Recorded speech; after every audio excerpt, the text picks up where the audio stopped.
girl, hey. Welcome to the Hey Girl, Hey podcast. I'm your host, Kim Miller. Thank you for tuning into this week's episode. Look who I have, my returning friends. Y'all absolutely know these two, but introduce yourself just in case we got some newbies. Go, Missy. I am Lenora, but you probably hear me referred to as Missy. That's me. And I am Kaneisha, referred to as Kaneisha. So we are here doing a recap on the Insecure finale, but we will probably also talk about other random things because that's what we do. This is Girl Chat. This is the Girl Chat Hour for sure. So as we know, finale of Insecure was almost 2 weeks ago, so we're a little bit late, but that's okay. We definitely want to come together since we did that Insecure episode a couple of way back. That was probably like 40 episodes ago. Yeah, that was a while back. Yeah. But we are deeply into Insecure. Sad that it's gone, but we want to talk about the finale. So yes. I will start out. I was not enjoying this season as much as I have enjoyed past seasons, I will say.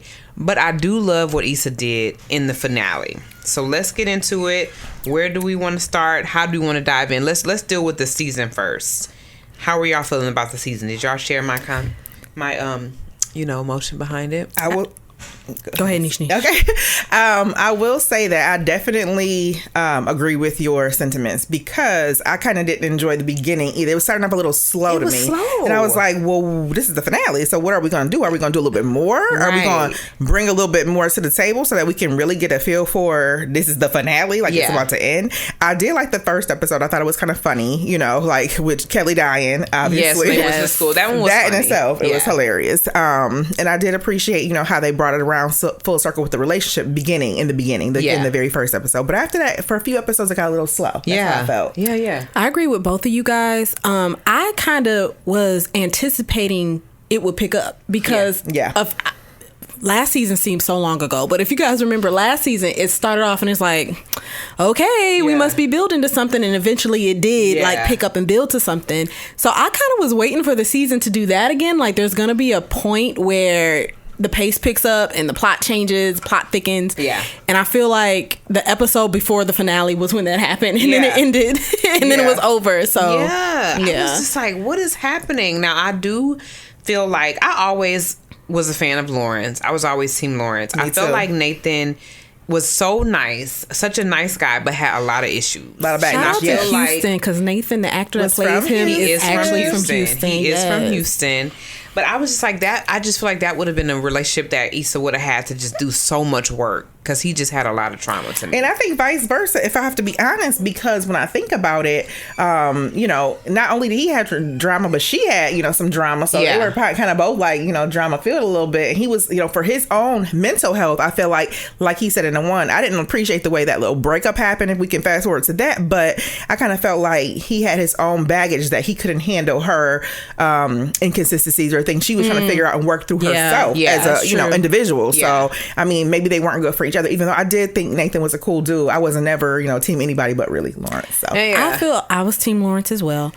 I feel like when we talk about the season being so slow, that was an area of opportunity to dive a little bit deeper into his mental health issues. And, again, I feel like there were so many opportunities where they touched on it for a second and could have dug deeper and didn't. Right. Because I remember that conflict he had in the barbershop. Yeah. When the barber was like, oh, yo, bipolar self. And I was like, oh my God. Right. I was ready to talk about mental health. Let's get a little deeper into that, and what that looks like for him. That's where it began and ended in that scene for the most part. So like there's so many missed opportunities to really, I think, pull in more drama, pull in more perspective that was missed, and unfortunately. Side note, I really hate how Black shows, I feel like we're never given like the full space for some reason to really explore. It's either like it comes in hot and then next thing you know, it's like it's rushed. It just feels rushed or forced. I don't know what that is, that our shows don't always have like a natural progression. Now let me ask you, do you feel like that's literally a time progression because the show is only like 22 minutes of actual episode? Or do you feel like if it were maybe given that full hour time frame throughout the whole entire series, if it would have maybe helped to be able to develop some of those stories like the mental health or certain things? I wonder. I mean, it was a great little snippet. Every episode I look forward to every Sunday, but I definitely wish it were at least an hour series, Yeah, I wonder. I don't know what it is. I felt that way on a couple of shows, and I'm just like, and I watch a lot of series, so it's like it just is unfortunate that a lot of times the white series are so packed and so like full. Like each episode, and it was like that was a full episode. Like it's not a lot of. There was a lot going on. A lot to digest. Yeah, a lot to digest. And I was like, dang, like, but all in all, like, this was a great show. I think it ended on a high note. It was amazing. For me, I love that it showed such a full circle of all these relationships. Yes. And I love that because in real life, you know, I think friendships go through things, relationships go through things, and it should. I love that it was a representation of Black people rising above the stuff that we go through. So that to me, she did amazing. Issa did amazing with that. And I know you guys didn't see the little documentary they have on HBO Max about Issa Rae, about the show, but it explored kind of how the show started and the dynamic between her and the cast and everybody. And I learned so much about how much the show put Black people on. Yeah. Yes. And so regardless of how I feel about this finale, like, this show will always have my respect. Issa Rae will always have my respect. I wish the best, like, because it was amazing for Black culture to represent us the way it did. It was also amazing for Black people who were put on. Literally, there were stories of individuals who were like, I was brought on. I won a contest to be a PA. What? And now I am a writer, a full-time writer for this show. And they're like, amazing. Prior to that, I had no experience. Wow. Like, this is my first foray into this, and I won the contest, came here, and now I'm a writer. See, that's amazing. When you're giving that, you're opening doors and providing, creating opportunity for others. I think that's when you know that you have something solid. And I think she realized that in so much work that she did, even just being as an awkward Black girl. That's how she started off, as an awkward Black girl. And it's funny you say that, because to piggyback off of that, one of our Buffalo own, Idris, I'm not sure if everybody knows him, but he actually, his painting, he just posted the other day on Instagram, his painting was actually in the background on Instagram. Yep. So he was able to, once the finale came about, he was able to talk about it. And so I think that was absolutely amazing. Go Buffalo, New York. Yeah. And they said, like, even though I'm from Houston, you gotta rep both when it come up. I have to rep both. You do be proud when Buffalo come up. I do be proud of Buffalo. But I want to say, I'm not sure if the documentary said it was the full length of the series or just the last season. All the designers, like the clothing designers, were Black. Every single last one of them. Tote bags they were wearing. I didn't know any other. I just saw, a few other things, but I didn't realize that. That's pretty amazing. I absolutely love that. That's crazy, right? And they said it was a challenge, but they were committed to doing it, and they did it. Everything they wore was a Black designer. Wow. And I do love that. Like, what Issa did is amazing. And now she has so many more opportunities, and she's going to keep that same energy. I already know. Absolutely. It was hilarious, though, low key. So in the documentary, they showed clips from the first season, and even from Awkward Black Girl, and Issa's glow up was real, y'all. I don't think I realized it. I think it was shocking me too. I saw it like back to back. Yeah. I love you, Issa, but the glow up. Listen, you gotta evolve, honey. You evolve with the money, with the time, with the resources, and everything. You have to evolve. Listen, I will say this as more commentary, and I don't like to speak negative, and I hope this doesn't come off as negative because we're just like talking about it because I love all these people and I love Black people, but I did not love Yvonne Orji's hair with her character. The short hair? I did not feel like it went with Molly. You know the one when she cut it all off? Yeah, like this season she wore her natural hair most of it. I absolutely love that. I did love it. I think that one. Okay, so I come from a different standpoint. I feel like I'm a little bit biased to that because I did do the big chop and I literally cut off all of my hair. And there's something so freeing and liberating, I feel like, about cutting off all your hair. For whatever reason, you're going through stuff. And in this particular case, Molly was actually going through so many different things. She was going through therapy, trying to get her stuff together.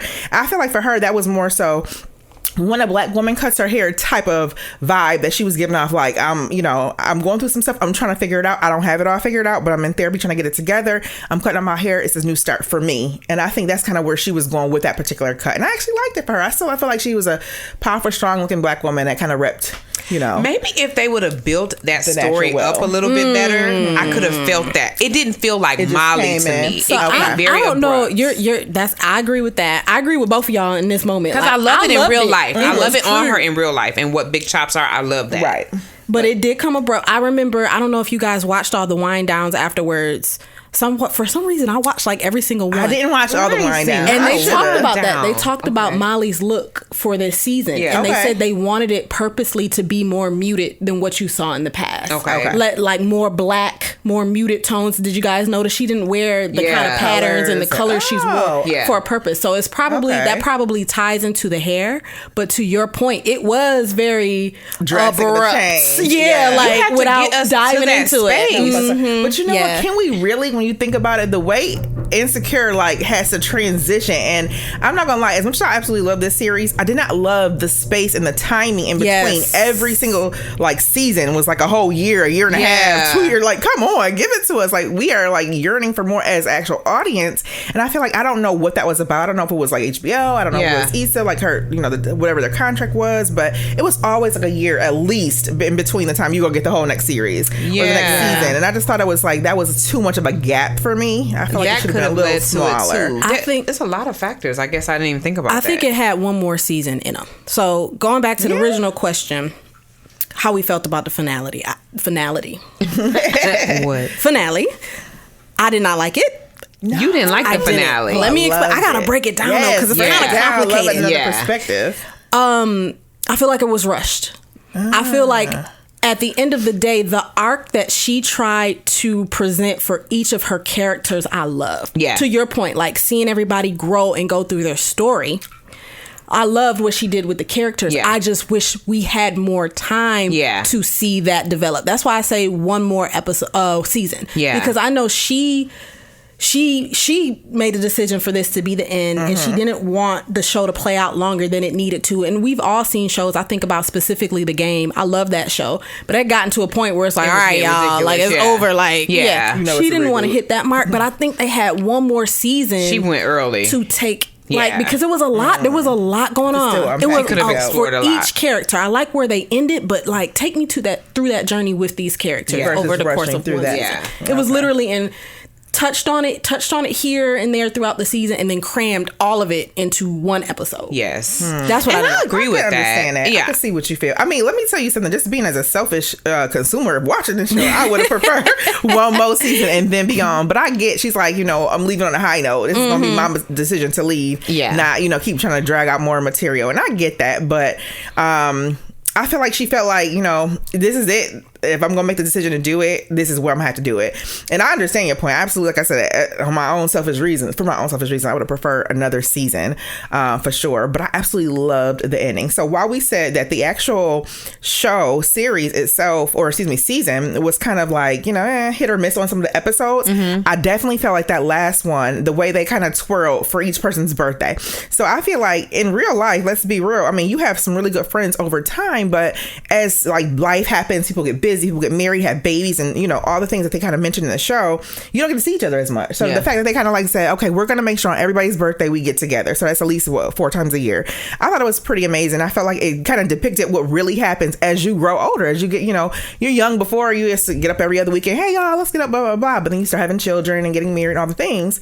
I definitely think that it depicted what happens in real life. It did speed it up. It was like a huge progression, like it was zoom quick. And I'm glad it was a longer episode, not just a 22 minutes, but it definitely kind of zoom.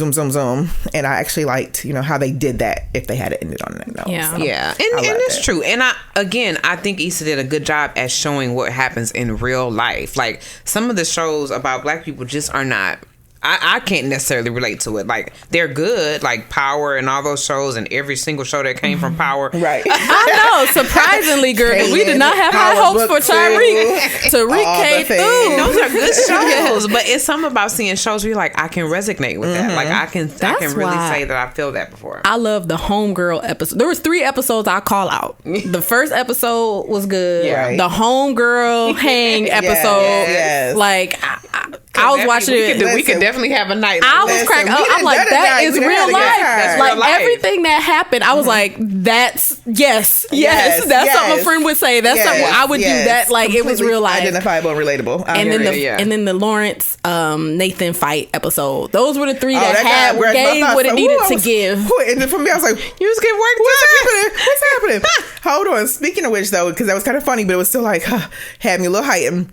Can we just talk a minute about our homegirl in the mirror because I absolutely love Issa in the mirror. Why she turn into kind of an a-hole though? Girl, did she not? She just had to keep it real and be like, listen, okay, do you want to? She was funny though. She was hilarious to me. The whole series, she was hilarious. The whole series. When I tell you that was like my favorite things. Do y'all have hype talks with yourself in the mirror? I don't. I probably should. I do. I be talking in my head though, but I say that in the mirror in my head. Yeah. No, I don't do that. Or out loud. I don't be in the mirror. I'm like, man, maybe that's like a good self-care practice I should implement. I'm like, listen, Kaneisha. Girl, I hype myself up. I interview myself in my head. No.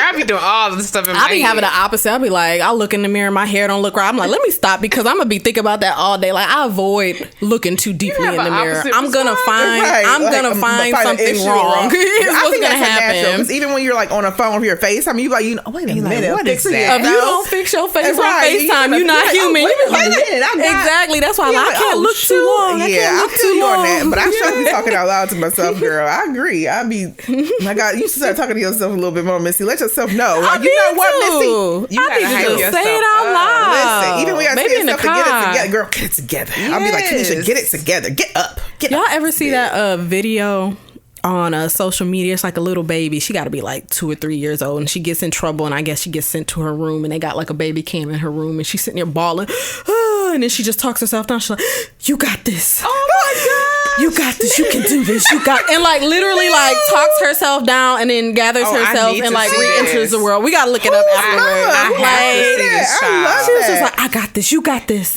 You got this. That's right. You can do this." You have to hype yourself. I absolutely love that. Okay, so what if there was a spinoff that could happen from Insecure? What would you want that to look like? You go first, Kaneisha. That would definitely be a Issa and Lawrence and their future spinoff. Okay. I would love to see what their future unfolds. And that's what would be for me. Like, I love, so I'm like, I love too. Romantic. I would love to see like a girlfriend spinoff. That only focusing on the girls. We're not doing too much exploring outside of that. I would love to see like where they go in their friendships. So I feel like that story is not told enough of the story of friendships. What about you? I think a spinoff, I would like to see a retroactive spinoff dealing with Issa and Lawrence and showing a little bit more of their journey to finally end up together. Because I think that was something that wasn't, again, an opportunity missed. Like that tension, them trying to connect and can't because somebody on a different page, and now it's like that would have been such good TV to watch. Yeah. So if they were to go back in time and say, hey, now we're going to focus on, you know how it was like 5 years where they was trying to get it right, and this is what was going on, and Lawrence had this going on with Sheila, and Issa had this going on with Drake or whomever, and I would like to see that, so that in and then they finally come together. But like that would be nice. Well, Issa, you heard it here, so or a movie. Oh, I think Issa don't have time to do any more shows. I'm down for a movie. That would be so good. It's almost like a Sex and the City situation. That's what I think of in my mind. Get Issa Sex in the City, like please. Issa, are y'all watching Sex in the City? Issa Rae. No, I am. As a matter of fact, I didn't watch last night's episode, but I didn't know it was the last night episode. So. Well, they come on every Thursday, right? I don't know.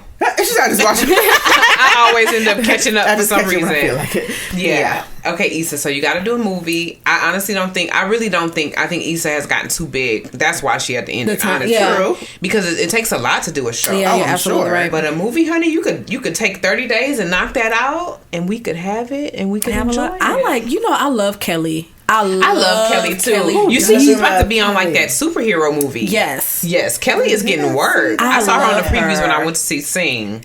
I would like to see superhero movie. I would like to see more of her because there was a lot of nuances about her character I again think was missed. Like even in the finale she was talking with Molly about starting a accounting firm or accounting division at her law firm. I was like, what? And do you remember like in the first season she was joking about how like she ain't really doing that well and she about to get fired? Like she was talking about I had no idea where that came from. That came out of nowhere. That's what I'm saying. Like, and then her whole like I'm the butt of the joke. Yeah. But now I'm getting serious and I found love. Like I would like to see a little bit more with her. That's what I'm saying. You know, that's what happens. You had those friends. You be like, they like so silly. That's all that right. They can't get right.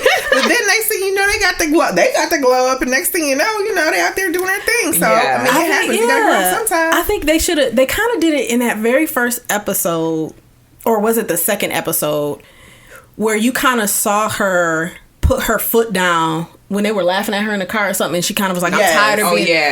They could have drugged that out a little bit more. They could have showed that little bit tension of her getting fed up with, like, being the lame friend. The flashback or something, or like or how that something. happened. Like, just show it a little bit more. It was literally in that episode, and that was it. And she was like, "Wait a minute, let's I feel address like they it." dealt more with Amanda Sill's character than any other side character. I mean, outside of the mains. Like, I feel like we saw her progression a little bit more.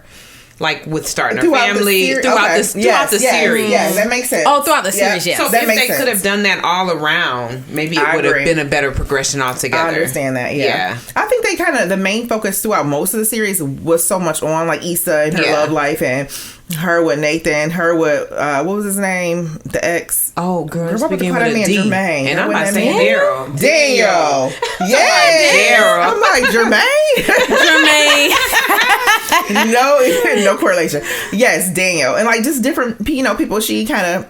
Girl, when they started saying Daniel's name, I was like, y'all better bring Daniel back. That's what I needed. I thought like, had Daniel came back, and that added some. Like, I just wanted to say, hey. Not just to even just to look at him, but also what it would have done to the plot, like another the plot. Like, he ain't came to the party. Like, I'm going to the go away party. Hey, y'all. What? Oh, I got a question. I know this show. I got a question. So how did y'all feel about, when Lawrence approached Issa at the party? Nathan ended up breaking up with Issa because of that. I felt like Issa didn't do nothing wrong in that situation. Let's talk about that. Quick. Let's take a pause before we answer that question. Hold on. You're getting revved up. So we're picking off with Lenora's question. I will restate so that we can move forward. Question. The penultimate, I'm teaching y'all word. The penultimate episode, next to last, penultimate episode, showed Lawrence getting into it with Nathan because he confessed his love to Issa. Subsequently, Nathan broke up with Issa because he couldn't do this ish, per his words. And I just wanted to know what y'all felt about that, because I didn't feel like Issa did anything wrong in that situation to deserve to be dumped. What are your thoughts? Nope. Issa did absolutely nothing wrong. Literally, she was minding her own business at this party where they had mutual friends, and basically he came up to her. He confronted her about his feelings. Just so happens, and Issa did the noble thing and tried to shut it down, like, right here, right now. Like, I can't do this with you right now, right here. And I got my man, but she ain't say I got my man here, but basically, no, not right now. And he still kept going, like, no, I gotta get my feelings out. This is how I feel. And then Nathan came up on it and was like, hey. So my thing is, and I'm gonna be honest with you, Issa, I didn't understand what happened afterwards. Why did Issa get dumped for that? You know what I'm saying? Like, why would they write that in for her to like that's nothing to be dumped over because someone else came up to you to approach you about something? Like, where does that make it make sense? I have a different take on it. Please, too. I think that whatever was going on, Nathan knew that Issa still loved Lawrence. And I think that made him realize that. He said stuff he had been feeling before because he did mention that. He was like, I do. And so can you imagine being a guy who thinks that your girl might be still in love with her ex. Now her ex is still in love with her. Well, I'm sorry, he can't deal with that. His mental health could not handle that. Maybe so, but where was the conversation? Yes, because even leading up to that, I feel like Issa moved the way she was supposed to move the entire time at the party with her, and she didn't give him too much attention. She wasn't over there staring from across the room. And most